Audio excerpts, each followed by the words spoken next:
All right. So the topic that we are doing today is work, energy and power. New chapter हम start कर रहे हैं, ठीक है। सबसे पहले हम समझेंगे कि वर्क क्या होता है. This is what we need to understand first. So let's begin by actually writing down the definition of work. Okay, सबसे पहले हम स्टार्ट करते हैं वर्क की डेफिनेशन से. सो इसको डिफाइन आप कैसे करेंगे? इसकी मैथमेटिकल डेफिनेशन है बिल्कुल. It is the product. Product का मतलब आपको पता है फोर्स है. प्रोडक्ट का मतलब होता है मल्टीप्लाई करना किस चीज का? Product of force and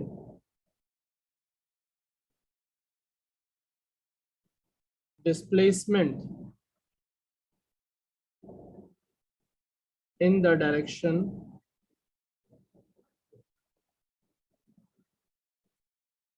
of force. So basically आप क्या कर रहे हो? फोर्स और डिस्प्लेसमेंट को मल्टीप्लाई कर रहे हो. अगर अब आप फोर्स और डिस्प्लेसमेंट को मल्टीप्लाई कर रहे हो, इसमें इंपॉर्टेंट बात ये वाला वर्ड है, ये वाला फ्रेज बहुत इंपॉर्टेंट है. जो डिस्प्लेसमेंट और फोर्स है वो सेम डायरेक्शन में होनी चाहिए. कोई भी आप रैंडम डिस्प्लेसमेंट को करके किसी रैंडम फोर्स के साथ मल्टीप्लाई कर दोगे तो वो मीनिंगलेस क्वांटिटी होगी, ठीक है, unless they are in the same direction. So let's take a very simple example first. Let's begin with this one, right?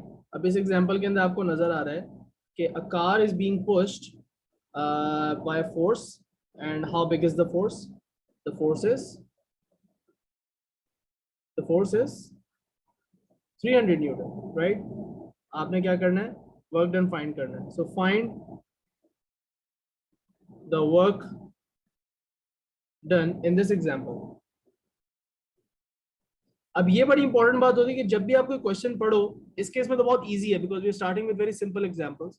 जब भी आप क्वेश्चन पढ़ो तो आप देखो गौर से कि वर्क डन कौन सी फोर्स का निकाल रहे हैं. So we are find the work done by force. कौन सी फोर्स? इस गाड़ी पे बहुत सारी फोर्सेस लग रही हैं, बट जो फोर्स एफ है स्पेसिफिकली जो 300 न्यूटन की फोर्स है, हमें वो फाइंड आउट करना है. So how will you do it? It's pretty straight forward. यहाँ पे आप क्या करोगे?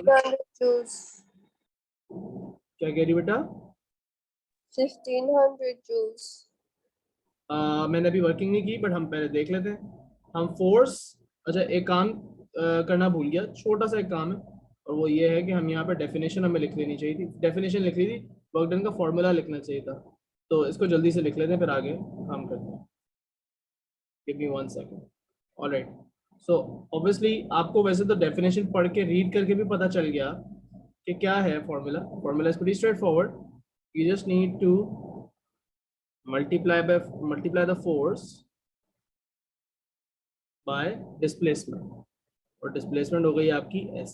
so ये आपका फॉर्मूला हो गया. pretty straightforward, pretty simple, आसान है. अब हम इस फॉर्मूला को यहाँ अप्लाई कर देते हैं. तो यहाँ पे वर्क डन क्या है?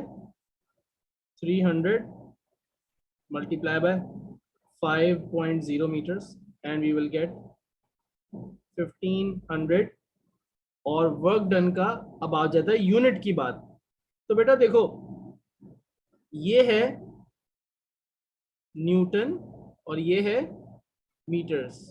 न्यूटन और मीटर्स जब मल्टीप्लाई होते हैं, वैसे तो ये मोमेंट्स में भी होते थे, लेकिन वहां पे हम उसको न्यूटन मीटर ही बोलते थे, but they were perpendicular distance and force.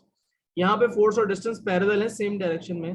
तो जो आपके पास क्वांटिटी आ रही है वर्क डन की, उसका यूनिट है जूल्स. क्या है इसका ऐसा यूनिट? जूल. और जूल को अगर आप बेस यूनिट्स में लिखो तो आपको पता है कि केजी मीटर स्क्वायर पर सेकंड स्क्वायर्ड होना चाहिए, which is something that was covered in the first chapter, और probably शायद आपके टेस्ट में भी उससे रिलेटेड क्वेश्चन आए हैं उसी तरह के मिलते जुलते. Right. Now when you found out your answer, you need to write down the unit as well. Second example में भी आपने वर्क डन निकालना है, लेकिन उस क्वेश्चन को पहले सही से फ्रेज कर लेते हैं. अगेन इस बॉक्स पे बहुत सारी फोर्सेस लग रही हैं, but we are only interested in the force जो कि टेंशन इन द रोप है. सही है. सो हम क्या बोलेंगे? Find work done by tension. So tension rope में कितनी है, टेंशन रोप में कितनी है 200 न्यूटन की। डिस्टेंस कितना मूव किया बॉक्स ने 5 metres, but are they in the same direction? बताओ, are the distance and displacement and the force in the same direction? Simple, yes और Yeah. Is this the same direction? देखो force की ये direction है और ये direction है। How would you say this is the same direction? ये दोनों डायरेक्शंस सेम तो नहीं है बेटा, इनके बीच में तो कोई एंगल बन रहा है।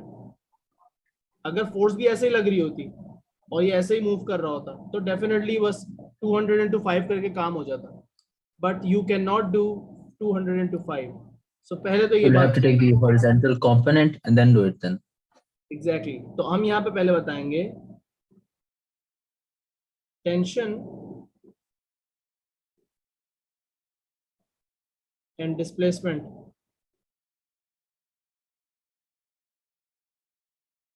Are not in the same direction, right? but हम ये कह सकते हैं but horizontal component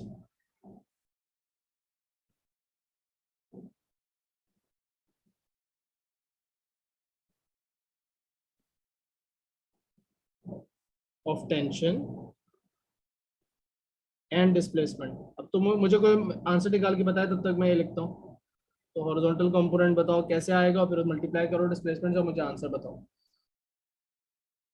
are in the same direction. So how will we find out the horizontal component of 200 Newton tension? बताओ क्या करना चाहिए आपके ख्याल में? जी बच्चों। Sir, 30 cos 200 multiplied by 5. 30 cos 200 या 200 cos 30? 200 cos 30. 200 cos 30 exactly. सो हम यहाँ पे सिंपल सी बात लिख सकते हैं, यहाँ पे लिख सकते हैं यार कि वर्क डन अगर आपने निकालना है तो बड़ा आसान ही है, बस सिर्फ एक एडिशनल ये करना है कि 200 का कॉस कंपोनेंट निकालना है, जो कि कैसे होगा ऐसे, और कैसे आएगा 200 cos 30 डिग्री से। तो हम यहाँ पे लिख देते हैं 200 कोसाइन 30 और मल्टीप्लाई किस चीज से कर देंगे, डिस्प्लेसमेंट जो कि 5.0 है। सो आंसर क्या आया बच्चों? What did we get as our answer? बताओ। कैलकुलेटर है ना भाई सबके पास?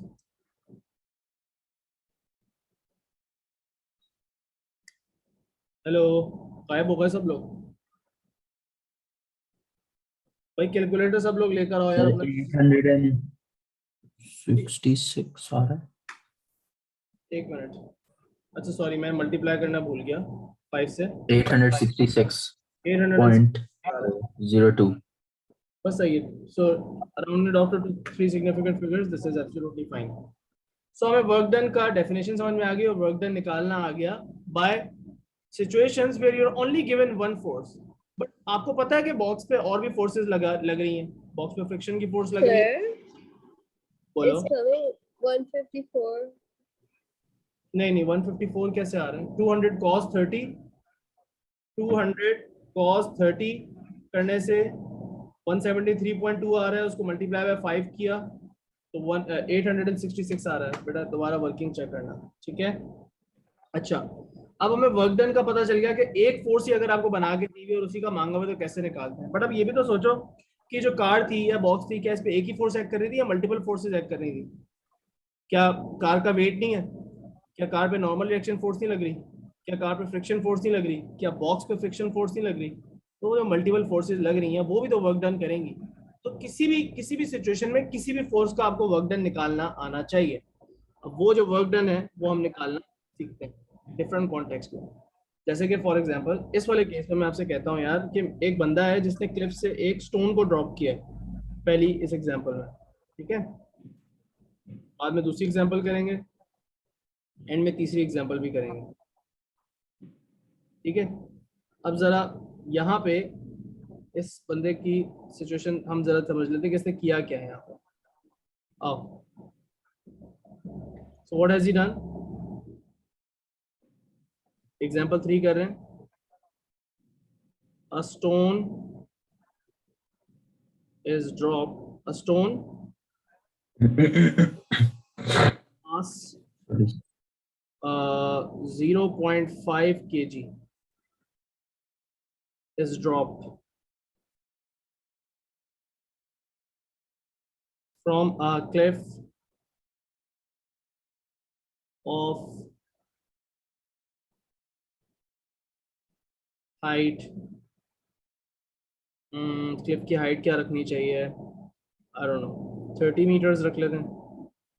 ठीक है, अब क्वेश्चन आपसे ये है, find the work done bye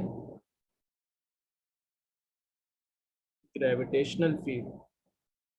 समझे सवाल को? सो जब व्हेन आई से find the work done by the gravitational field, मैं कौन सी फोर्स का वर्क मांग रहा हूँ यहाँ से?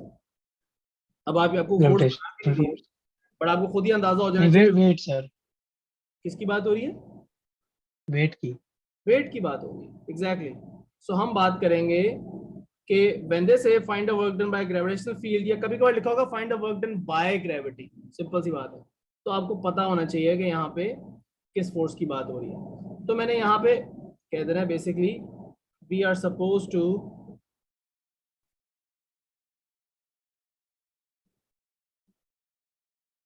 find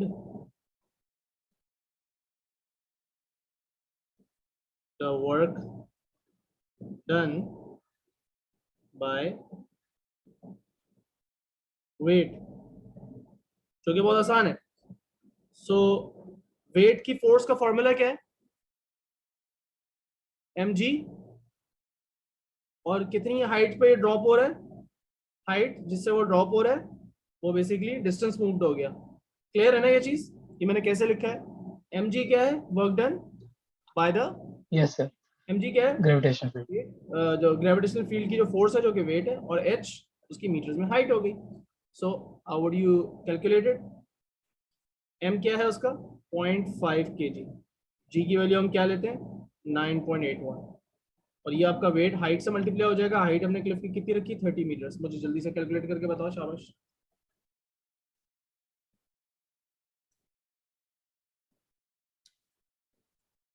वन 147.2, जिसको हम 147 ही कह लेते हैं, 147 जूल्स। अब ये जो हमने फिलहाल वर्क डन निकाला है ना, वर्क डन बाय वेट, ये बहुत इंपॉर्टेंट है। Work done by the gravitational field, this will come up later when we study gravitational potential energy later on. ठीक है, लेकिन उसके लिए भी आप वेट करो थोड़ा सा। अब हम पहले 2-3 और एग्जांपल्स कर लेते हैं। सो अब ये जो बॉल है, ये जो स्टोन है, ये this ball is being just rolled down a slope, so it's not moving vertically, right? और जरा इसके बारे में बात करते हैं। Let's think about this. A ball of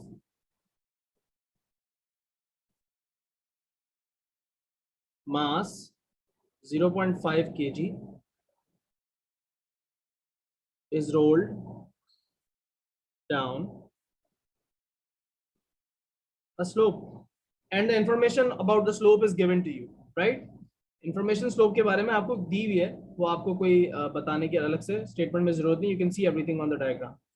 Now let's find out the work done by, पहले आपसे कहते हैं जी find the work done, part A में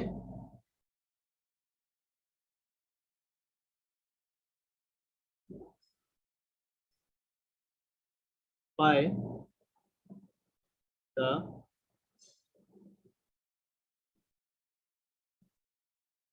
gravitational field, right? अब जरा इस बारे में सोचो, सवाल रिपीट हो रहा है?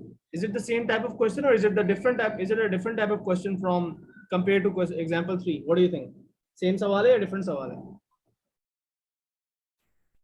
Different है? डिफरेंट है सर। Different सवाल। इसका आंसर सेम आएगा या डिफरेंट आएगा? Let's think about it. Different आएगा। ऑलराइट, चेक कर लेते हैं। Work done by gravitational field बोला है तो आपने क्या करना है, वर्क डन बाय वेट ही निकालना है, ऐसा ही होगा। Yes, sir. ओके, मुझे ये बता दो कि वेट की डायरेक्शन क्या होगी, what is the direction of weight. नीचे. वेट की डायरेक्शन डाउनवर्ड्स होगी। Yeah. Yes. ठीक है, मतलब मैं ये कह सकता हूँ कि वेट जो है वो इस बॉल पे डाउनवर्ड्स है, राइट। हम ये कह सकते हैं कि ये वेट की फोर्स जो है वो डाउनवर्ड्स एक्ट करेगी, बिल्कुल बेशक, कोई मसले की बात ही नहीं है, इसको हम mg ही लिख लेते हैं डायरेक्ट। सो मुझे ये बताओ कि अगर आपने work done by force work done by weight निकालना है तो वही होगा mg मल्टीप्लाइड बाय 30 करूं। बॉल मूव कैसे कर रही है, ball rolls down a slope, so obviously ball moves like this. But tell me, मुझे 50 लेना चाहिए यहाँ पे या 30 लेना चाहिए, मल्टीप्लाई क्या करना चाहिए mg से, 30. 30. and why is that? Because we need to go back to the definition of work done and it says direction of force में होता है displacement. in the direction of the force। तो जैसे example number 2 में आपने force का वो component निकाल लिया था जो कि डिस्प्लेसमेंट की डायरेक्शन में था, इसी तरह आप यहाँ पे क्या कर रहे हैं कि आपके पास डिस्प्लेसमेंट का आप समझ ले वो कंपोनेंट निकाल रहे हैं जो फोर्स की डायरेक्शन में। Do you understand my point? Like for example अगर मैंने आपको ये एंगल दिया हुआ होता, अगर मैंने आपको एंगल दिया हुआ था तो आप ये वाला डिस्टेंस निकाल सकते थे, इस ट्रायंगल का निकाल सकते थे ना, easy. Sine theta is equals to perpendicular opposite upon hypotenuse, जैसे आप करते हो। But do you understand my point? Because the force is in this direction, so you also need the displacement in this direction। और एक तरीका ये किया आपने, so एक तरीका आपने ये किया कि आपने क्या वर्किंग की, मास लिया बॉल का, जी की वैल्यू ली, बॉल का वेट ले लिया और उस डिस्टेंस से मल्टीप्लाई किया जो कि वर्टिकल है, ये होना चाहिए vertical height because the weight is also vertical, so we need to multiply it by 30 and not 50। so मेरा जवाब सेम आएगा या डिफरेंट आएगा? obviously सेम आएगा, all the values are same, why do I need to calculate it again? जो पिछले part में calculation हुई थी। so what did you learn? work done by gravitational field does not depend on what path you are traveling। आप ऐसे travel कर रहे हैं या ऐसे किसी स्लाइड में यूं आ रहे हैं या ऐसे आ रहे हैं या डायरेक्ट आपने छलांग लगा दी यहाँ से, it does not matter because work done by gravity only depends on the vertical height that is changing, which was the same। और दोनों का वेट भी सेम था, दोनों का वेट भी सेम था और दोनों की वर्टिकल Yes, हाइट sir. भी सेम थी, तो दोनों का वर्क डन भी सेम है। अब आगे बात हो जाती है, इसी को करने का एक और भी तो तरीका था, इसको करने का एक और भी तरीका था, बट उसको फिर मैं बाद में किसी फर्दर क्वेश्चन में एक्सप्लोर करूंगा, तो अभी हम उसको अपने आप को कंफ्यूज नहीं करेंगे फिलहाल, ठीक है। वेट का कंपोनेंट निकाल के कर सकते थे, but since we are not given the angle we are not gonna get into it. I also want to tell you कि इस बॉल पे एक फ्रिक्शन की फोर्स लग रही थी, बिलीवेबल सी बात है, ball is rolling down the slope, obviously ball पे कोई फ्रिक्शन की फोर्स एक्ट करेगी, राइट। सो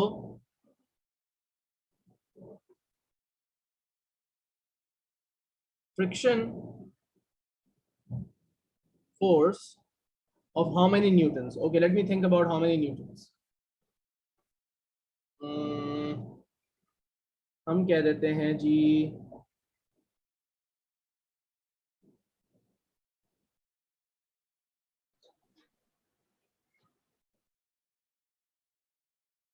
ओके, मैं कहता हूं frictional force of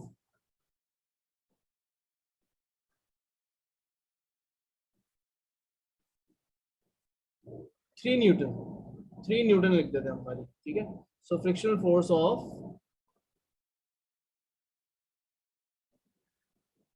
3.0 Newton acts on the ball। अब मेरे वर्ड सुनना, find the work done against friction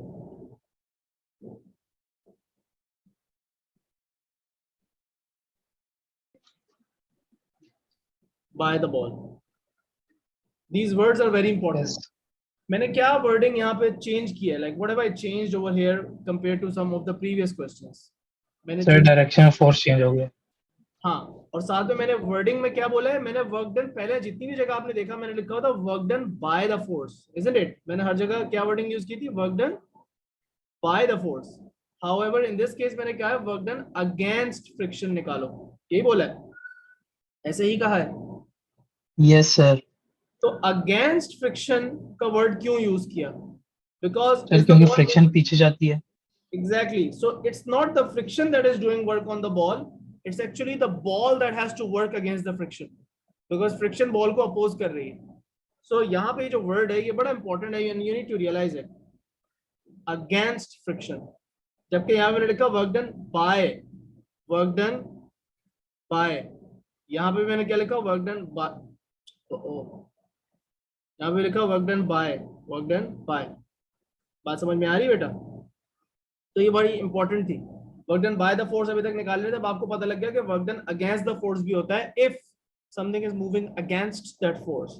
we already know कि फ्रिक्शन की डायरेक्शन क्या होगी, बहुत बच्चों की तरह यहाँ पे बता सकते हैं, किसी को भी क्या है कि फ्रिक्शन की क्या डायरेक्शन होनी चाहिए, बताओ जरा मुझे, क्या डायरेक्शन होनी चाहिए फ्रिक्शन की? Opposite to the ball. क्या Yes. करिए बेटा, ये तुमने कुछ बोला Upwards है? होगी sir. Opposite to the opposite to the direction in which the ball is rolling down. So the ball rolls down Yes. like this. Obviously, the friction force will act in that direction all the time. तो अगर एक constant friction force लग रही है 3 Newton की, तो work done कैसे निकालेंगे? वर्क डन अगेंस्ट फ्रिक्शन क्या हो जाएगा? कैलकुलेट कर दो, शाबाश। सर फ्रिक्शन माइनस करेंगे 3 न्यूटन की. नहीं, माइनस माइनस के कुछ नहीं करना, आपने सब कुछ पॉजिटिव में ही करना है, सारी वर्किंग पॉजिटिव में ही होगी, नेगेटिव में कोई वर्किंग नहीं होगी। वही फोर्स इनटू डिस्प्लेसमेंट ही है। फोर्स कितनी है? 3.0 न्यूटन की। डिस्प्लेसमेंट कितनी है? 50 meters की। Why did I 50. not take 30 this time? Sir, because the force of direction is going downward, down the slope. Same direction होनी चाहिए। अब ऑब्वियसली सेम तो नहीं है, बट पैरेलल डायरेक्शन होना फिर भी लाजमी है। तो अगर फ्रिक्शन इस प्लेन में है, the displacement should also be taken this one, I can not take this one. So 3 into 50 किया, कितना आया वर्क डन? 150 joules, right. अब ये जो एग्जांपल है ना, ये वाली, इन दोनों को आपस में हम रिलेट करके फर्दर ये भी एक्सप्लोर कर सकते हैं कि क्या बॉल की स्पीड बढ़नी चाहिए या कम होनी चाहिए। I'm not gonna say what the answer is right now, but I still want to ask people, what do you think? Will the ball fall down with constant speed? Will it gain any kinetic energy? And क्या उसकी speed बढ़ेगी या फिर कम होगी sir. वो उसी या उसकी स्पीड कम होनी चाहिए? आपका क्या ख्याल है? किस क्वेश्चन सर? सवाल ये है कि बॉल, इन दोनों आंसर्स को देख के यू कैन एक्चुअली प्रिडिक्ट कि बॉल की स्पीड बढ़नी चाहिए नीचे जाते हुए या कम होनी चाहिए, या फिर उतनी ही रहनी चाहिए। It will decelerate. It will decelerate, slow हो जाएगी। स्लो हो रही है। वजह कोई बता सकता है? अपनी अपना रीजन एक्सप्लेन कर सकते हो? क्योंकि सर फ्रिक्शनल फॉर जो फ्रिक्शन है वो ज्यादा है, फ्रिक्शन की जो वेक्टर है वो ज्यादा है than the vector of the ball. So, आप ये कह सकते हैं कि भाई ये जो बॉल की जो एनर्जी है, आप लोगों ने ओ लेवल्स में टाइप्स ऑफ एनर्जीज पढ़ी हैं, ये बॉल यहाँ पे एनर्जी जो ग्रेविटेशनल पोटेंशियल एनर्जी वो गेन कर रही है या लूज कर रही है? यहाँ पे जो आपने निकाला ये mgh से, energy lost by the gravitational potential energy lost by the ball है ना ये, because the ball is coming down. अब obviously this should convert into kinetic energy, but सिर्फ और सिर्फ काइनेटिक एनर्जी में कन्वर्ट नहीं होगी, क्योंकि अगेंस्ट फ्रिक्शन भी वर्क डन करना पड़ रहा है, तो कुछ एनर्जी हीट की फॉर्म में भी कन्वर्ट होगी। इसको भी हम आगे एक्सप्लोर करते हैं। तो इसका मतलब अगर जितनी उसकी ग्रेविटेशनल पोटेंशियल एनर्जी लूज हो रही है, उससे ज्यादा तो उसको फ्रिक्शन के अगेंस्ट वर्क करना पड़ रहा है। तो इसका मतलब है कि काइनेटिक एनर्जी में उसकी एनर्जी कन्वर्ट होने के बजाय उल्टा और वो कम हो जाएगी काइनेटिक एनर्जी, और वर्क डन बाय फ्रिक्शन जो है वो ज्यादा आ रहा है। अगर ये और ये नंबर बिल्कुल बराबर होते तो वो बिल्कुल उसकी कोई काइनेटिक एनर्जी गेन ना होती।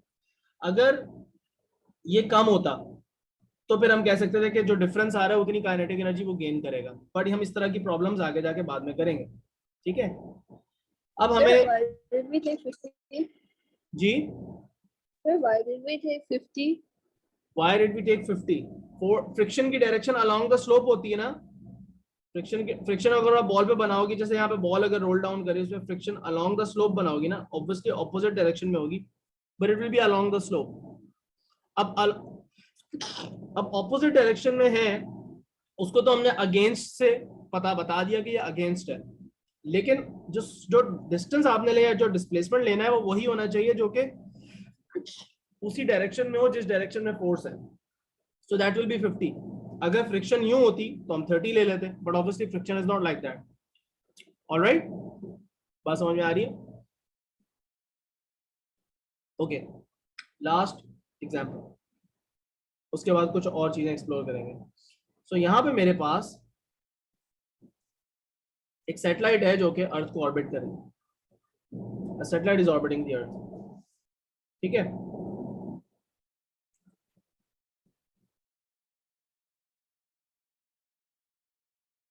एग्जाम्पल नंबर 5 है ये। A satellite orbits the earth in a circular path, right? What is the work done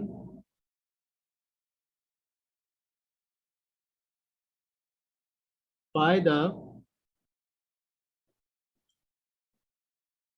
gravity on the satellite? यहां पे आंसर होगा बेटा 0।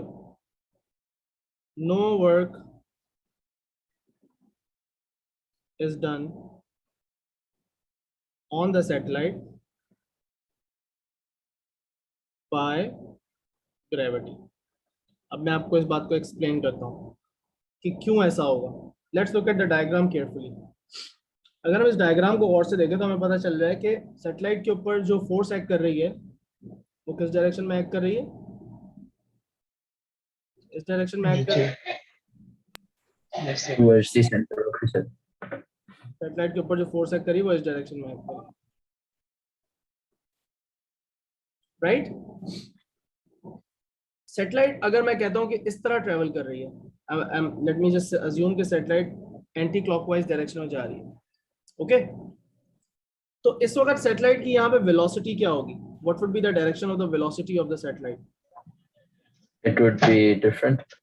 It would be tangent to the circle at this moment where the satellite is right now। उसकी velocity tangent to the circle होगी। अगर यही velocity यहाँ पे होती, और सॉरी यही सैटेलाइट यहाँ पे होती, इस पे फोर्स किस तरफ लग रही होती? सैटेलाइट अगर यहाँ पे होती तो इस पे force Towards the center. Towards the centre of the अर्थ, जो कि यूं लग रही होती।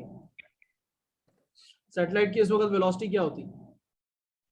ऐसे होती, Different होनी थी, tangent to the circle लेकिन different. Tangent to the circle, tangent to the circle. इसी तरह अगर मैं कहूं कि सैटेलाइट यहाँ पे होती अगर, तो इस वक्त इस पे इसकी फोर्स इस पे फोर्स ग्रेविटी की किस तरफ लग रही होती? Towards the centre of the earth. But what would have been the velocity of the satellite? Tangent to the circle. Am I right? आगे इसको फर्दर एक्सप्लोर करते हैं। अगर मैं कहता हूं कि मेरी सैटेलाइट यहाँ पे होती, बिल्कुल इस पोजीशन पे एग्जैक्ट, फोर्स कैसे लग रही होती? Towards the centre of the earth, right? Yes, sir. Satellite की वेलोसिटी कैसे होती? Tangent to the Tangent to the circle। But in all of these scenarios, you can see कि velocity हमेशा tangent to the circular path है, right? Right? और ये आपके पास velocity आ गई। सारी different positions पे आपने देख लिया इस चीज को। जहाँ सैटेलाइट बनी हुई है वहां भी मैं velocity बना सकता हूँ। कैसे होगी? As I just said, एक मिनट रुको। So velocity की डायरेक्शन होगी यूं, tangent to the circular path। तो आपको ये नजर आ रहा है कि जिस डायरेक्शन में सैटेलाइट मूव कर रही है किसी भी मूवमेंट पे, और जिस डायरेक्शन में उस पर फोर्स लग रही है, उनके बीच में हमेशा कितना एंगल है? ये आपने सर्कुलर मेजर जब पढ़ा होगा ओ लेवल में, तो उसके अंदर एक बेसिक रूल था कि अगर आप सर्कल के सेंटर से सर्कमफेरेंस तक कोई लाइन बनाए राइट। सर्कल के सेंटर से अगर कोई सर्कमफेरेंस तक लाइन बनाए और फिर सर्कल का टेंजेंट बनाए उसी पॉइंट पे, तो ये एंगल 90 डिग्री का बनता है। सर्कल के सेंटर तक यहाँ तक लाइन बनाए और फिर टेंजेंट बनाए तो उसके बीच में 90 डिग्री का एंगल बनता है। सर्कल के सेंटर से यहाँ तक लाइन बनाए, सर्कल का टेंजेंट बनाए, 90 डिग्री का एंगल बनता है। ये आपने ओ लेवल के अंदर और IGCSE के अंदर डेफिनेटली ये वाला रूल पढ़ा हुआ है, ठीक है। So everywhere you can see that what is the angle between force and velocity, 90 degrees, ऐसे ही है। अब आपने यहां पे क्या किया था, ये वाली एग्जांपल जरा एक दफा रिवाइज करो। I just want you to go through this example. Example number 2.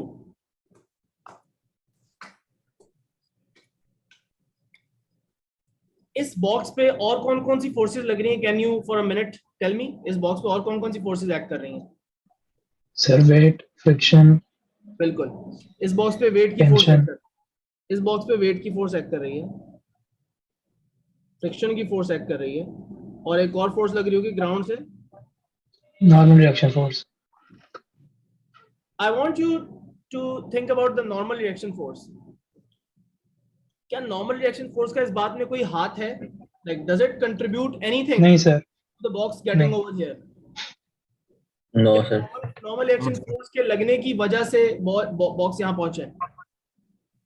क्या वेट का इस बात Stays upright. हम ये कह सकते हैं. हाँ, हम ये कह सकते हैं stays upright.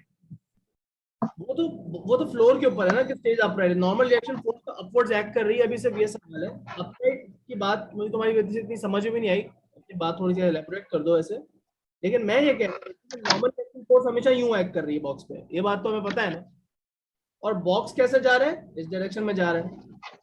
बॉक्स जिस डायरेक्शन में मूव कर रहा है, बॉक्स जिस डायरेक्शन में मूव कर रहा है और जिस डायरेक्शन में नॉर्मल रिएक्शन फोर्स लग रही है, उनके बीच में एंगल क्या है? What is the angle between the displacement and the force right now? Normal reaction force and the 90. 90 degree का एंगल है। अगर मैं बोलूं, मुझे यहां पे मैं लिख देता find the work done by normal reaction force, normal reaction force, what would have been your answer? आप यही फॉर्मूला 0. Zero. आप कोशिश करते हैं कि नॉर्मल रिएक्शन फोर्स का आप हॉरिजॉन्टल कंपोनेंट फाइंड आउट करो। नॉर्मल रिएक्शन फोर्स का हॉरिजॉन्टल कंपोनेंट क्या होगा? इस फोर्स का कोई हॉरिजॉन्टल कंपोनेंट नहीं होगा ना?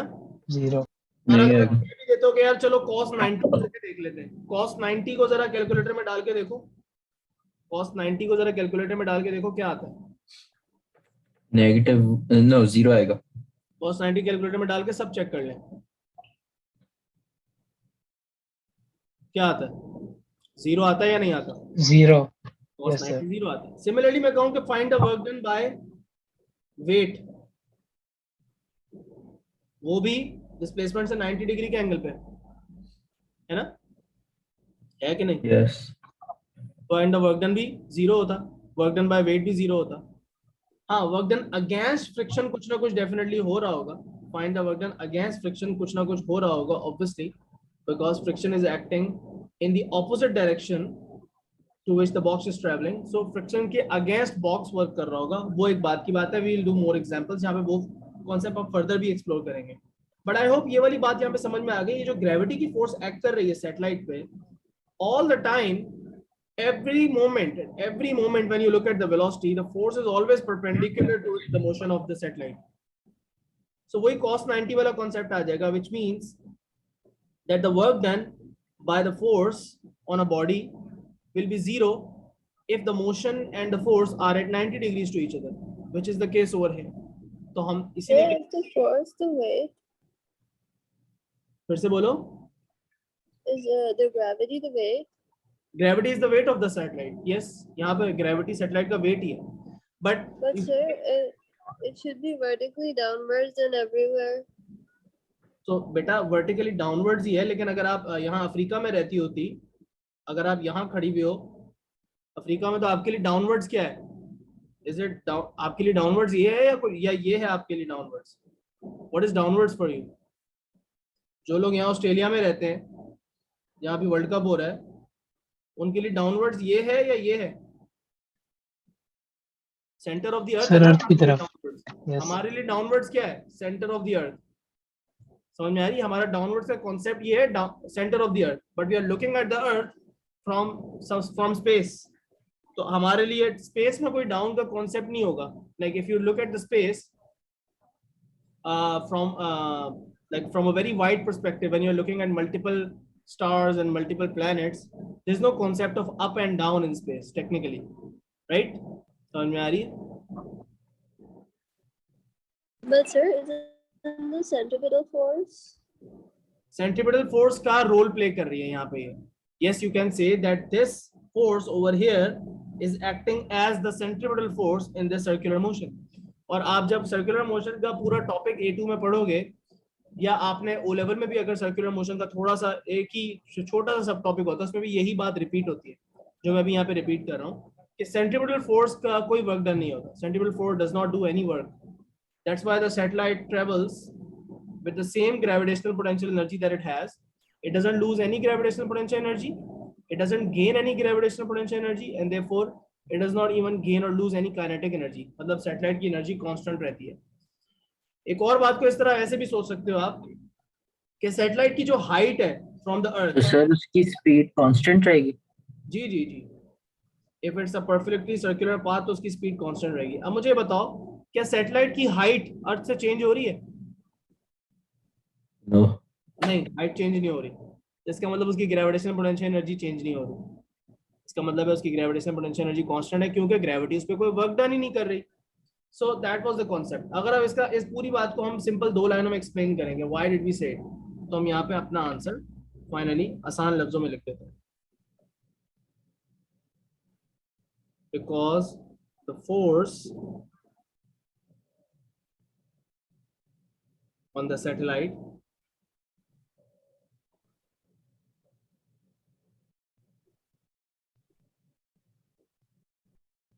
is always perpendicular to its motion. और यहाँ ब्रैकेट में लिख दो cos 90 equals 0. ये वैसे लिखने की जरूरत नहीं है, बट वैसे आपके लिए रिमाइंडर मैंने यहाँ पे डाला. ठीक है बेटा, ये बात समझ में आ गई. अब हमें फर्दर वर्क डन के अंदर एक और छोटा सा टॉपिक एक्सप्लोर करना है, और वो है work done bye a gas जब एक पिस्टन ऊपर या नीचे मूव हो रहा हो. ठीक है, तो हम वर्क डन बाय गैस को भी देख लेते हैं. इस वाले एग्जांपल को देखो. एक सिरिंज है या एक छोटा सा सिलेंडर है जिसके अंदर एक पिस्टन अंदर या बाहर मूव कर सकता है. Right, you can move the piston in and out of, you can move the piston in and out of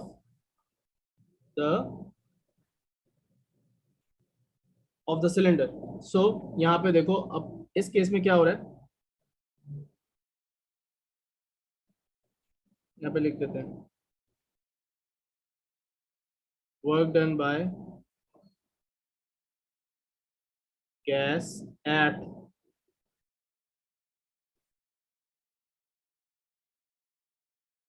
constant pressure. ये constant pressure वाली assumption बड़ी important है. Okay, anyways, let's understand this now. So हो ये रहा है कि हम यहाँ पे बता देते हैं, पहले आपको एक्सप्लेन कर दें कि हो क्या रहा है. So हम ये कह रहे हैं कि a gas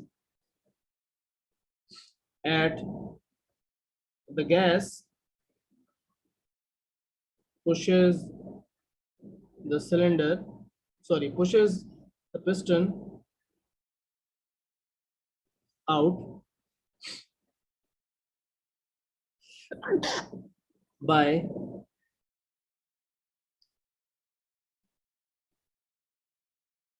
a displacement S.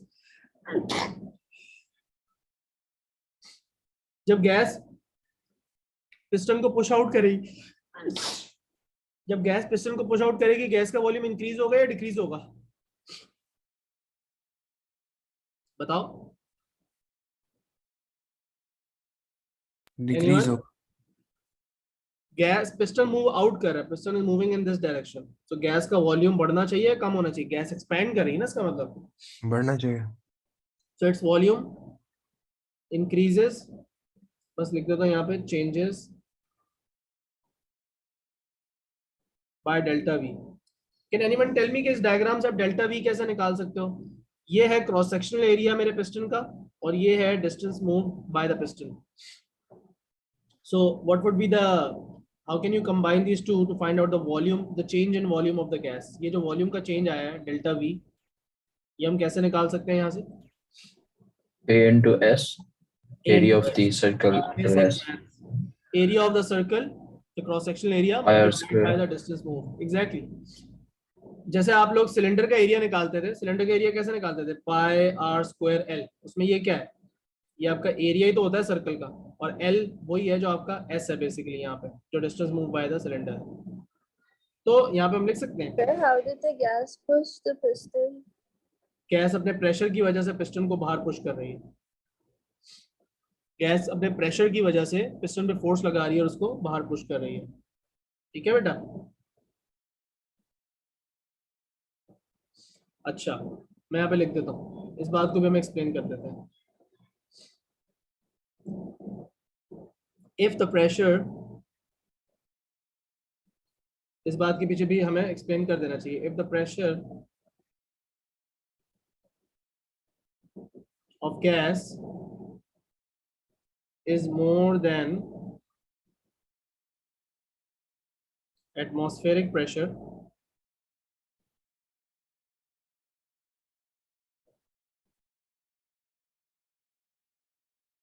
the gas pushes the piston out by a displacement S. ये तो समझ में आती है ना बात? देखो पिस्टन पे बाहर से एक प्रेशर एक्सर्ट हो रहा है, पूरे पूरे सिलेंडर पे बाहर से एक प्रेशर एक्सर्ट हो रहा है, हम सबके ऊपर भी एक बाहर से प्रेशर एक्सर्ट हो रहा है, हर चीज पे। वो प्रेशर कौन सा होता है? Atmospheric pressure, right? Because of the air that is in the atmosphere, it exerts the pressure on everything. That is the atmospheric pressure. अगर अंदर का प्रेशर उस एटमॉस्फेरिक प्रेशर से ज्यादा हो तो चीज एक्सपैंड करती है। फॉर एग्जांपल बलून क्यों एक्सपैंड करता है? जब अंदर का प्रेशर बाहर से ज्यादा होता है, राइट? या फॉर एग्जांपल बलून जो है वो फूलते फूलते इवेंचुअली एक्सप्लोड क्यों कर जाता है? क्योंकि उसकी बॉडी जो है फर्दर फोर्स को बर्दाश्त नहीं कर सकती, क्योंकि अंदर का प्रेशर इतना ज्यादा है कि वो बाहर के प्रेशर से बहुत ज्यादा एक्सीड कर गया है।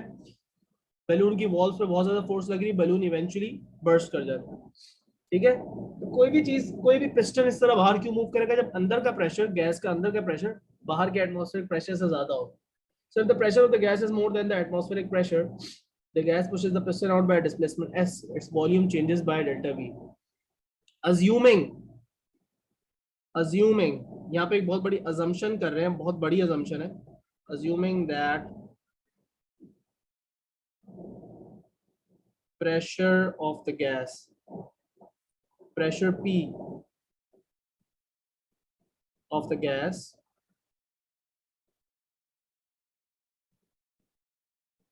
remains constant.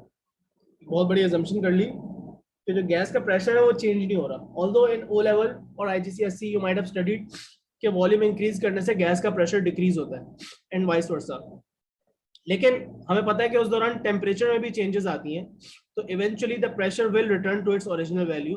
So throughout this movement of the piston we can say कि the initial and the final pressure is the same और गैस का प्रेशर कांस्टेंट रहा है।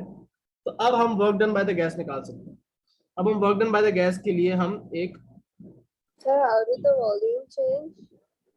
बेटा गैस एक्सपैंड हुई ना, पिस्टन बाहर की तरफ। देखो गैस क्या करती है, गैस पहले इतनी जगह पे थी, जब ये पिस्टन बाहर चला गया तो अब गैस इतनी जगह ले लेगी, तो गैस का वॉल्यूम बढ़ गया। कोई भी गैस की क्या प्रॉपर्टी होती है कि it will always fill the container. Gas हमेशा अपने कंटेनर को पूरी तरह फिल करती है। ये तो आप लोग काइनेटिक थ्योरी ऑफ मैटर में पढ़ते थे ना ओ लेवल्स में, कि जब भी आप गैस को जितनी जगह जोगे वो उतनी ऑक्यूपाई कर लेगी। तो जब वो पिस्टन को बाहर पुश करती है तो जाहिर सी बात है वो एक्सपैंड कर रही है, वो ज्यादा जगह ऑक्यूपाई कर लेगी। जितना ही पिस्टन बाहर मूव करेगा उतनी ज्यादा स्पेस गैस ऑक्यूपाई करेगी। Okay, so work done by the gas, work done by the gas on the piston. Okay, इस बात को अब जरा समझना। बेसिक कुछ फॉर्मूला हम यहाँ पे यूज करेंगे जिससे हम एक नई एक्सप्रेशन डिराइव करेंगे, लेकिन बेसिक सारे हमारे फॉर्मूलाज यूज होंगे।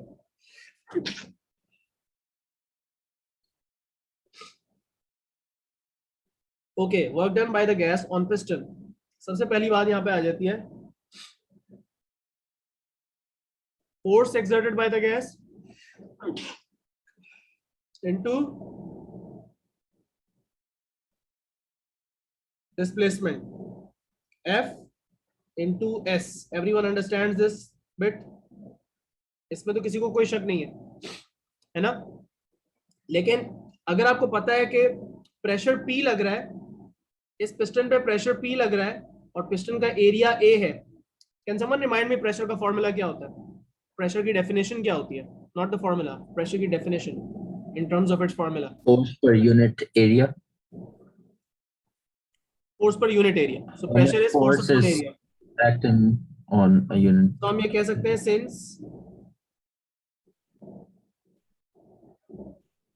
pressure is force upon area, तो क्या हम यहाँ पे ये लिख सकते हैं force is pressure into area, rearrange करके, और इसको मैं सब्स्टिट्यूट कर सकता हूँ ऊपर वाली इक्वेशन में. तो मेरी जो ऊपर इक्वेशन ब्लू में लिखी हुई थी उसी को मैं कंटिन्यू करूँ अगर, तो वो इक्वेशन क्या बन जाएगी? सो वर्क डन क्या बन गया? Pressure into area into S. अभी तक सब मेरे साथ है? Everyone is with me? Yes. Now what did we learn? A into S किस चीज के इक्वल है? एरिया इनटू डिस्प्लेसमेंट किस चीज के इक्वल है? बताओ बेटो, क्या पढ़ा Area है? into S is volume. Change in volume. Change in volume. Change it. Change in volume of the gas. So हम यहाँ पे क्या लिख सकते हैं कि वर्क डन जो है, work done by the gas on the piston is pressure into delta V. आई समझ में बात? बहुत इजी सा एक्सप्रेशन है, बहुत बेसिक फॉर्मूला हमने यहाँ पे यूज किए. बेसिक अपनी डेफिनेशंस यूज करके, वर्क डन की बेसिक डेफिनेशन और प्रेशर की बेसिक डेफिनेशन यूज करके और वॉल्यूम का So formula how use is करके. it delta V? डेल्टा का मतलब क्या होता है अलीना? Change. चेंज. पहले पिस्टन यहाँ पे था, अब पिस्टन यहाँ पे है. जो पिस्टन ने जो डिस्टेंस मूव किया है वो S है, और जो पिस्टन का क्रॉस सेक्शनल एरिया है वो A है. सो A into S gives you the increase in the volume, the change in the volume. That is why we're not just calling it V. We're not calling it the initial or the final volume of the gas, but we're calling it the change in volume of the gas. Okay? Clear है बेटा? So sir, change in volume won't be constant. Okay. दोबारा से बात करो. So volume here won't be constant then. Volume change हो रहा है, pressure constant है और Or area constant. Area constant है, यूनिफॉर्म एरिया है ऑब्वियसली. ठीक है? सो हमें ये बात समझ में आ गई, लेकिन इसमें एक छोटा सा पॉइंट और ऐड कर देंगे. इफ द पिस्टन, अगर एटमॉस्फेरिक प्रेशर ज्यादा होता और पिस्टन जो है वो अंदर की तरफ मूव करता, मतलब अंदर का प्रेशर कम है और बाहर का प्रेशर ज्यादा है, या आपने हाथ से पकड़ के पिस्टन को अंदर पुश कर दिया, तो हम work done on the gas भी निकाल सकते हैं ना? Am I right? इफ, एक छोटा सा पॉइंट यहाँ पे लिख रहा हूं, इस नोट को याद रखना बेटा, छोटा सा नोट है. अभी पिस्टन हमने क्या, अभी जो इस वाले केस में पिस्टन बाहर मूव कर रहा था या अंदर? बाहर मूव कर रहा था. तो हमने लिखा था work done by the gas, work done by the gas on the piston. But work done by the piston on the gas भी हो सकता है, उल्टा भी हो सकता है. When the piston is being moved pushed inside. तो उसके लिए एक छोटा सा नोट लिख रहे हैं.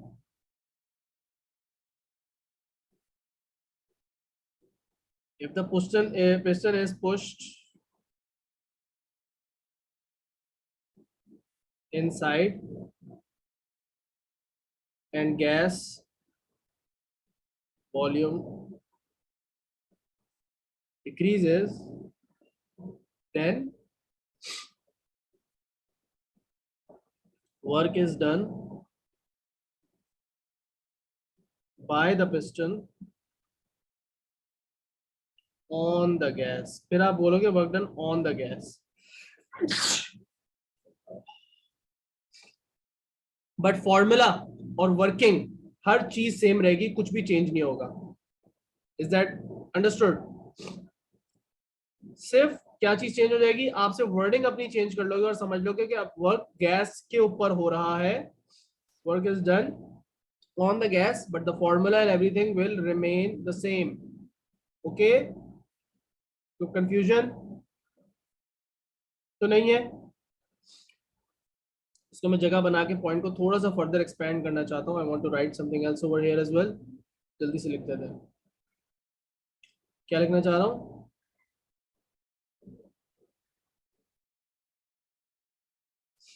formula will be the same. Okay, ठीक है बेटा। अच्छा, इसके भी हम फर्दर पास ओवर क्वेश्चंस करेंगे। अब हमने लेक्चर को खत्म करने से पहले दो टाइप्स की एनर्जी डिस्कस करनी है जो इस चैप्टर में हम सबसे ज्यादा यूज करेंगे, और उनके फॉर्मूला आपको ऑलरेडी आते हैं, आई एम प्रीटी श्योर सबको याद है। ग्रेविटेशनल पोटेंशियल एनर्जी में चेंज का फॉर्मूला और काइनेटिक एनर्जी का फॉर्मूला। आई होप ये दोनों सबको आते हैं, बट हम सिर्फ और सिर्फ क्या करेंगे कि यहाँ पे उनकी डेरिवेशन सीखेंगे। ओके, आ जाओ देखें। तो यहाँ पे लिख लेते हैं पहले ग्रेविटेशनल पोटेंशियल एनर्जी का चेंज, ठीक है। अच्छा,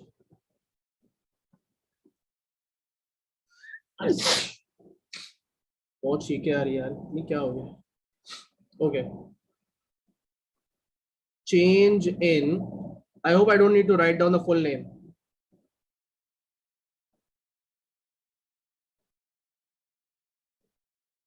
Okay, so suppose कर लो यहाँ पे, आप यहाँ पे सपोज कर लो कि एक बंदा है जो कि एक मास को लिफ्ट कर रहा है, he is lifting a barbell in the gym at constant speed, ठीक है। सो हम डेरिवेशन करने के लिए एक अपने लिए आइडियल सिचुएशन बना रहे हैं। Person lifts a mass at constant speed and this is the key point, constant speed। अगर बंदा कांस्टेंट स्पीड पे मास लिफ्ट कर रहा है तो उसकी फ्री बॉडी डायग्राम को देखो, थर्ड वाला diagram. F is the force exerted by the man and mg क्या है, mg क्या चीज है यहाँ पे, जरा कोई बता सकते हैं जल्दी से। Wait wait, weight of barbell. Weight. अब मुझे ये बता दो कि F और mg बैलेंस्ड होंगी या अनबैलेंस्ड। बैलेंस बैलेंस्ड बैलेंस्ड क्योंकि इक्विलिब्रियम में is moving at constant speed, Newton's law हमने पढ़ा हुआ है, right? तो if he is lifting this at a constant speed then F must be at least equal to the weight, right? तो मैं कह सकता हूँ कि F भी mg के बराबर ही है, right? तो F को भी मैं mg से रिप्लेस कर सकता हूँ अपनी वर्किंग में, जो कि हम करेंगे। अब सबसे पहले हम निकाल लेते हैं वर्क डन, यहाँ पे लिख लेते हैं work done by the man, work done by the man against gravity, ठीक है।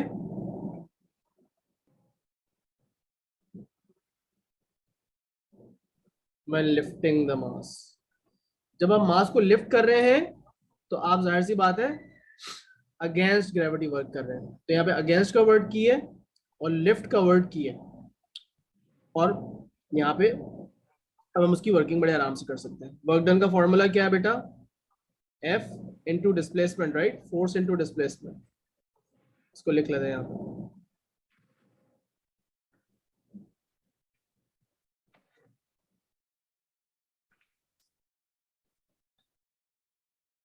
जो फोर्स बंदे ने लगाई है वो F है, और जो डिस्प्लेसमेंट है यहाँ पे इन दिस केस वो है, इसको मैं 1.5 के बजाय बस हाइट लिख देता हूँ सिंपल, मैंने पता नहीं 1.5 क्यों लिख दिया है, इसको हम सिंपल एज करके लिख देते हैं। Let me fix this real quick, इसको अब हम सिंपली एज लिख देते हैं,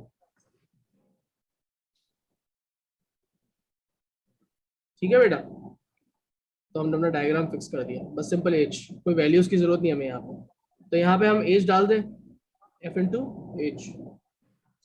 Now since F equals mg, अगर f mg के बराबर है बेटा, But sir, if F is equals to mg, how is the weight even lifting? बेटा जब कोई चीज कांस्टेंट स्पीड पे मूव हो रही होती है तो क्या होता है, दोनों फोर्सेस का बैलेंस होना जरूरी है, वरना तो वो एक्सेलरेटिंग स्पीड पे उसको ऊपर उठा रहा होता। ठीक है, इनिशियली अगर थोड़ा सा चलो एक्सेलरेट हो भी गया, इनिशियली थोड़ा सा उसे ज्यादा ही फोर्स लगानी पड़ेगी, दैट्स ट्रू, बात सही है, सवाल वैलिड है। Initially when he has to lift the mass is at rest, in order to get it to move, obviously F will be bigger than mg, but उसके बाद after that very short amount of time, throughout this motion जो यहाँ से यहाँ ऊपर जा रहा है, हम यहाँ पे अज्यूम कर रहे हैं कि कांस्टेंट स्पीड पे इसको लिफ्ट कर रहा है, कांस्टेंट स्पीड पे लिफ्ट कर रहा है, तो इसका मतलब क्या हुआ कि ये दोनों फोर्सेस बैलेंस्ड होनी चाहिए। ये न्यूटन्स फर्स्ट लॉ यही है ना कि फोर्सेस अगर बैलेंस्ड हो, रिजल्टेंट अगर जीरो हो, तो चीज कांस्टेंट स्पीड पर ट्रेवल करती है। Yes, sir. तो इसलिए हमने यहाँ पे बात अज्यूम कर ली। अब जरा आगे चलते हैं और बात करते हैं कि ऊपर वाले फॉर्मूला के अंदर आप सब्स्टिट्यूशन क्या कर दोगे, एफ की जगह आ जाएगा mg। अच्छा, इसको डेल्टा एच लिखना जरूरी है, delta H in change in height. ठीक है, ये बात याद रखो, ये बड़ा इंपॉर्टेंट पॉइंट है, this is the key point, इस पर मैं स्टार बना रहा हूं क्योंकि आपने भूलना नहीं किसी भी हाल में। और ये क्या है, work done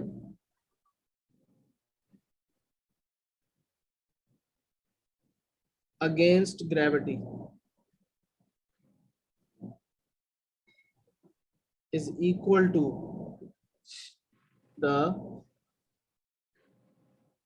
increase in gravitational potential energy। जब भी आपको बोले ना कि फॉर्मूला डिराइव करो, तो ये पॉइंट आपको एक्चुअली शुरू में लिखना चाहिए और बाद में नहीं लिखना चाहिए। सही है, तो मैं क्या करूंगा, इसके अंदर थोड़ी सी आगे पीछे करके इसको ऐसे करके लिख दूंगा कि ये वाला पॉइंट यहाँ पे लिख दो।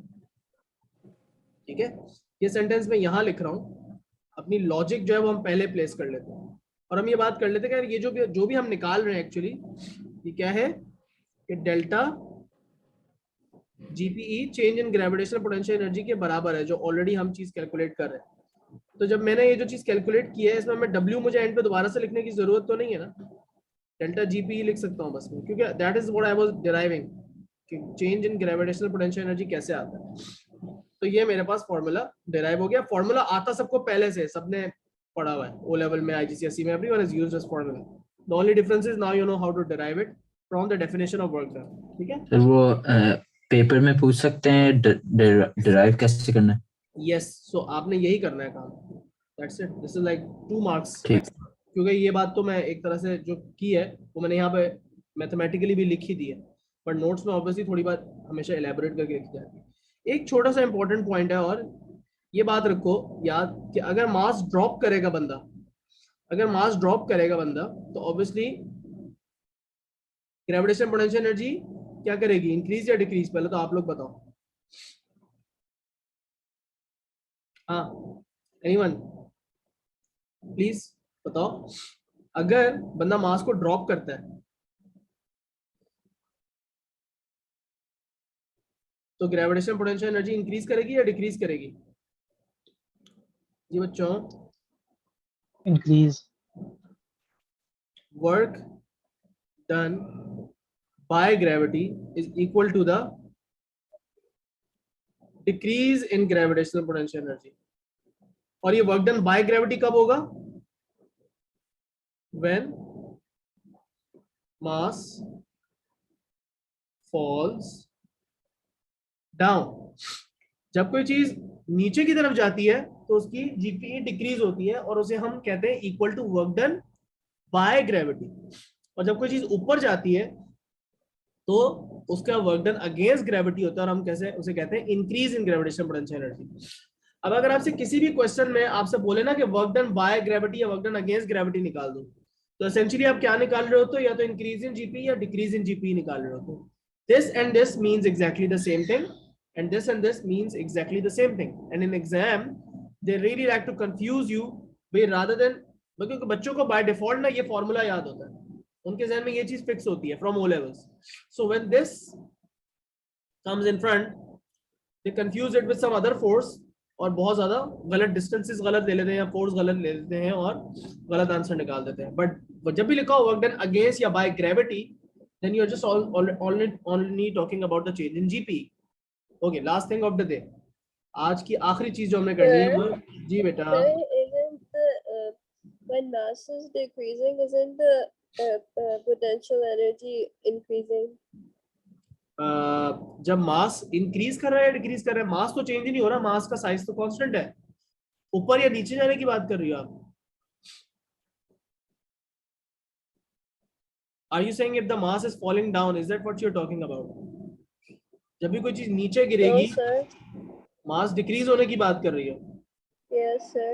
अगर मास डिक्रीज करेगा किसी चीज में तो उसकी ओवरऑल ग्रेविटेशनल पोटेंशियल एनर्जी कम ही होगी ना. जितनी m की वैल्यू आप छोटी डालोगे उतना ही ज्यादा चेंज इन जीपी कम आएगा.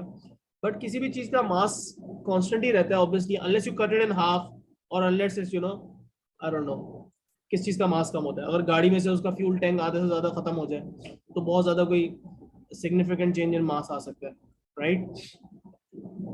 But the problems that you will be dealing with 99.99% of the time will be constant mass. सिर्फ मोमेंटम वाले क्वेश्चन में कभी कभार मास थोड़ा बहुत चेंज हो सकता है, अदरवाइज कांस्टेंट मास के ही प्रॉब्लम है सारे. You will be dealing with rigid bodies. Rigid bodies have constant mass, unless they slice them in half or you break them into different parts. But none का mass क्यों change होगा? Mass constant रहेगा.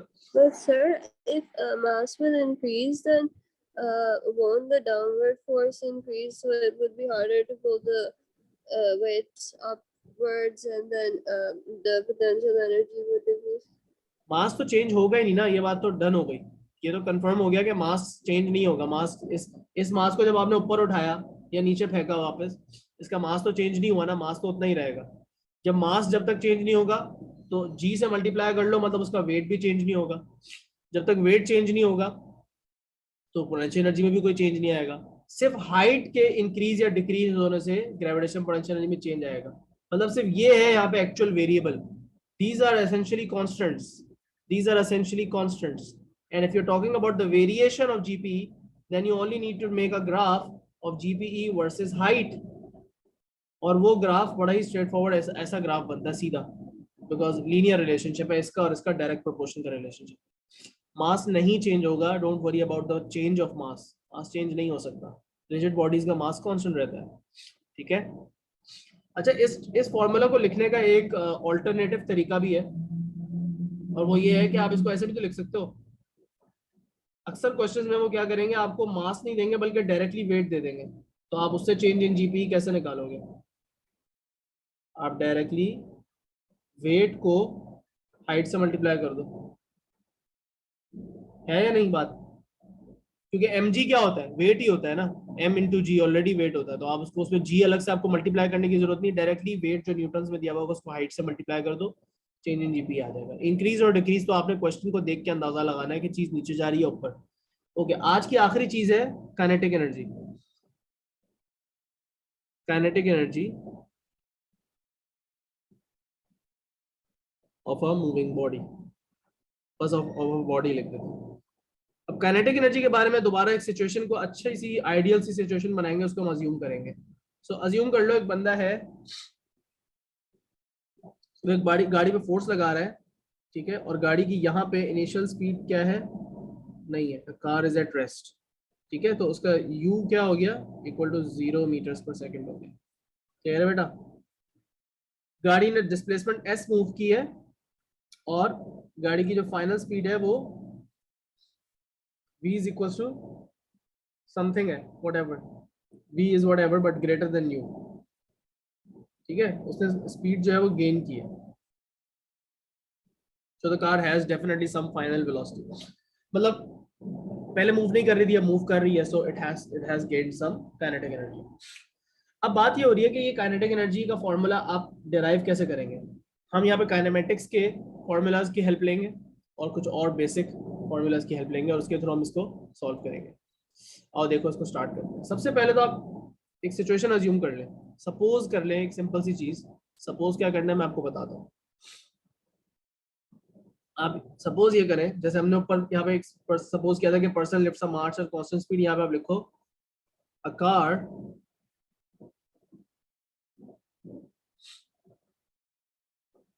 accelerates, एक minute, a car experiences a force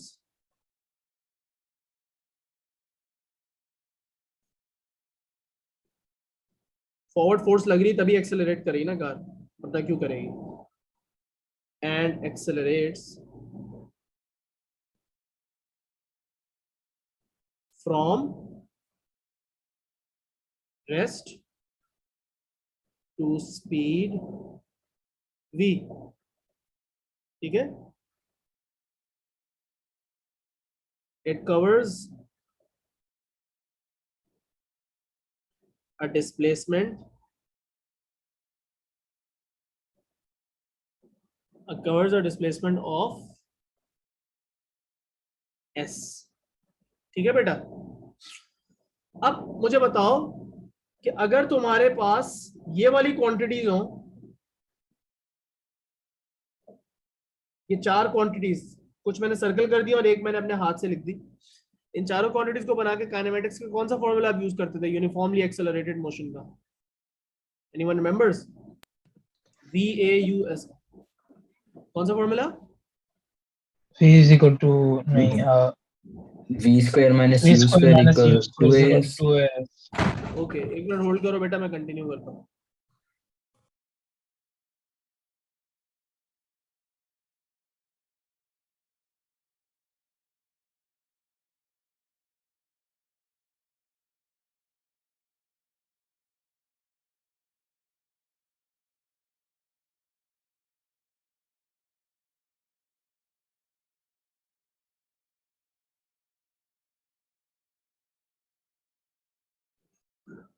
okay, let's talk about this, can everyone hear me? So बात ये हो रही है कि आपको फॉर्मूला याद आ गया, फॉर्मूला है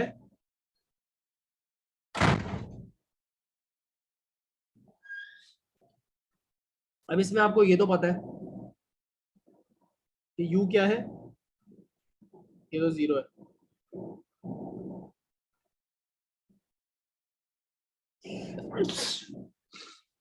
ये तो 0 हो गया, फॉर्मूला क्या बचा?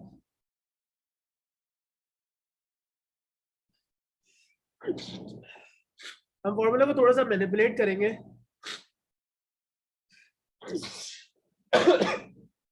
दोनों साइड्स को हम मल्टीप्लाई करेंगे बाय 1/2m, ठीक है बेटा, करो।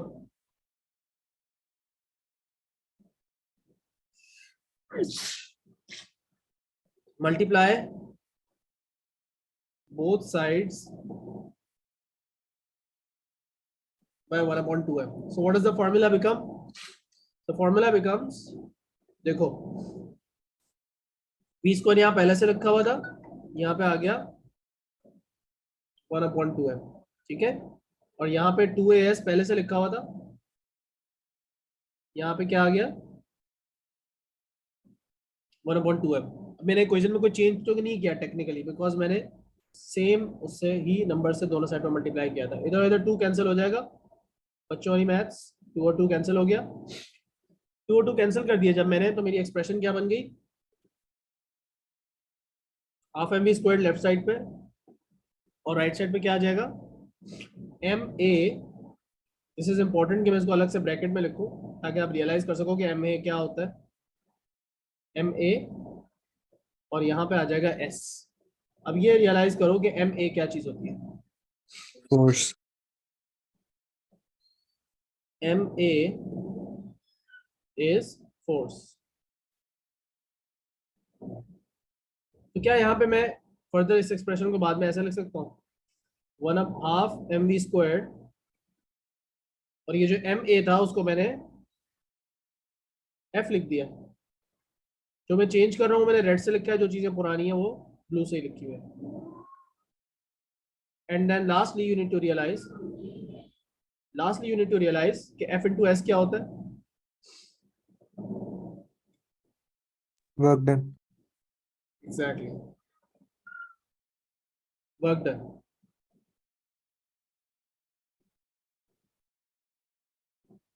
Work done by force F. So इससे मुझे ये पता चला कि मेरी जो राइट हैंड साइड है, जो मेरी लेफ्ट हैंड साइड है वो है हाफ एम वी स्क्वायर और ये क्या है, वर्क डन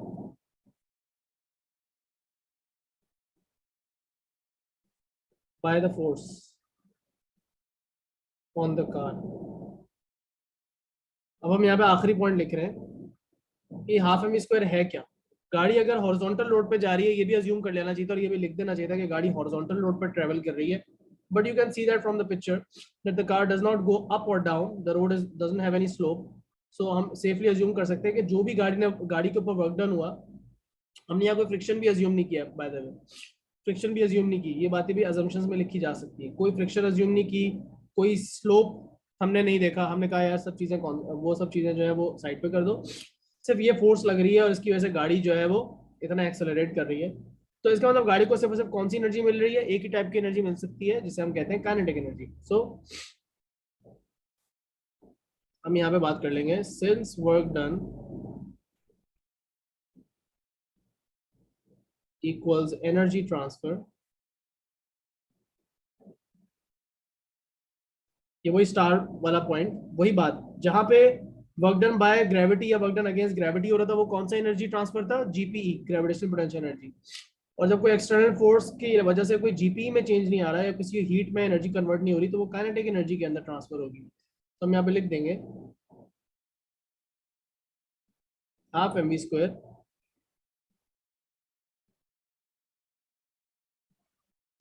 क्या हो गया यार, half M V square is equal to kinetic energy of the car. तो हमने ये वाले फॉर्मूला की भी डेरिवेशन याद रखनी है बिकॉज ये एग्जाम का पार्ट है, ओके, सिलेबस का पार्ट। अब ये समझ लो कि हमारा ये चैप्टर 60% हो चुका है, हमने बेसिक कॉन्सेप्ट सारे ले लिए। अगली क्लास में हम पावर और एफिशिएंसी को पहले डिस्कस करेंगे वेरी क्विकली, और फिर principle of conservation of energy को अप्लाई करेंगे many many many different problems में। और जब हम मल्टीपल प्रॉब्लम्स में principle of conservation of energy apply करना सीख जाएंगे, then we would be ready to attempt past paper questions, and that's where this chapter will end. So it's not a very long chapter actually, ये जल्दी हो जाएगा। हम hopefully नवंबर के second weekend पे चैप्टर हम कर चुके होंगे इंशाल्लाह, ठीक है। चलो सी यू नेक्स्ट वीक इंशाल्लाह, अल्लाह हाफिज़। नेक्स्ट वीक इंशाल्लाह मैं आपको अगली क्लास तक कोशिश करके टेस्ट के मार्क्स भी बता दूंगा, ओके, अल्लाह हाफिज़। Yes, sir.